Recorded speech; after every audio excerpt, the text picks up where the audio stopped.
Hörmətli əziz qərindaşlar, hamılarınki şu cay vaxt xeyirli olsun. Mənim ismim Tuğluq Hamid, Şvetsiyanın paytaxtı Stockholm yaşayman. Bugün ətiki azraq bir iş bilan Şvetsiyanınki ikinci çoğun şəhəri, yəni Göteborg, İngiliscə Gothenburgdaydı. Bu şəhərə gəldim. Bugün bir gün turub, ətətigan saat 10'da qılğan işim var. Ondan keyin qaytıman.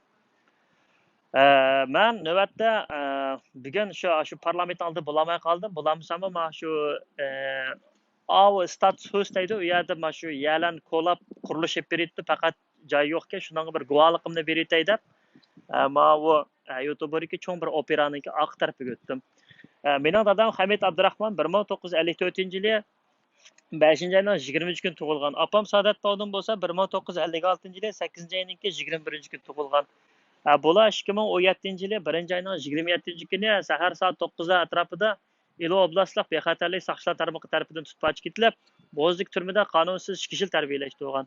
Ondan keyin bo'lsa apam dadamga jipi qalatda sot echib, birinchi qitimda 5 yillik, ikkinchi qitimda 18 yillik kesib o'tgan. Apam dadamniki kesilib ketishningki tubki sababi bo'lsa, birinchida meningki Shvetsiya yashaganligim, Shvetsiyaga o'qishga chiqib, keyin Xitoy pasportini yutib etib, shundaylik panohlik tilagan, siyosiy harakatlar qatnashgan degan. Ikkinchisi bo'lsa, apam dadamninki 2014-yili Turkiyaga kelib, men bilan ko'rishganligi. Meniki Shvetsiyadagi ba'zi bir shundaqlar shu G'ulji shahridagi Yangi hayot mahallasidagi bir o'zbek oilasiniki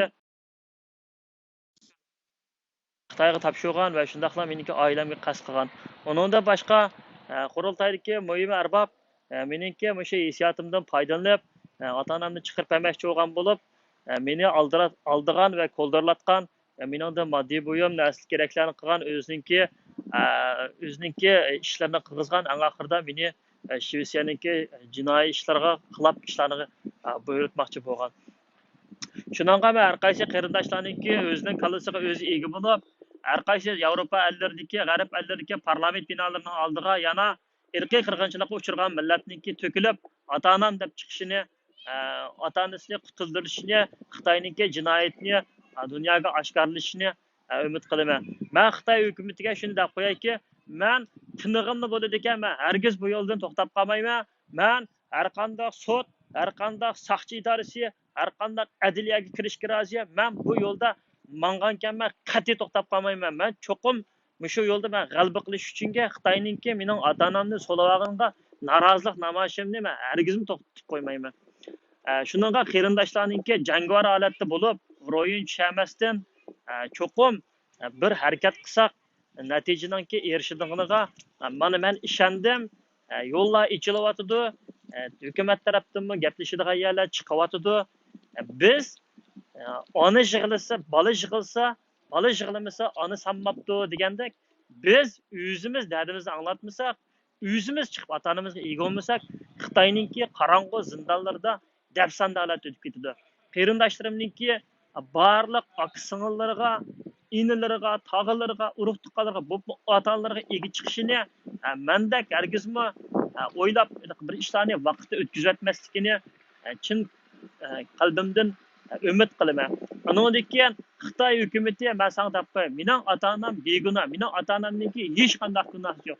Men chet elda panoh tilgan bo'lsam, bu mening ishim. Men uydan 19 yoshda chiqib ketgan paytda hozirgacha uyga qaytib boqmadim. Meningki sening bilan hech qanday aloqam yo'q. Men degan Shvetsiyaniki fuqarosi. Sen chet el grajdaniki fuqarolarningki oil tavbatlarga chiqilib, xalqaroliq qonunlarga o'zing tuzgan shu dunyoning tuzgan qonunlariga xiloflik qildim. Shuningga men Xitoy hukumatiga shuni deymanki, mening ota-onam begunoh.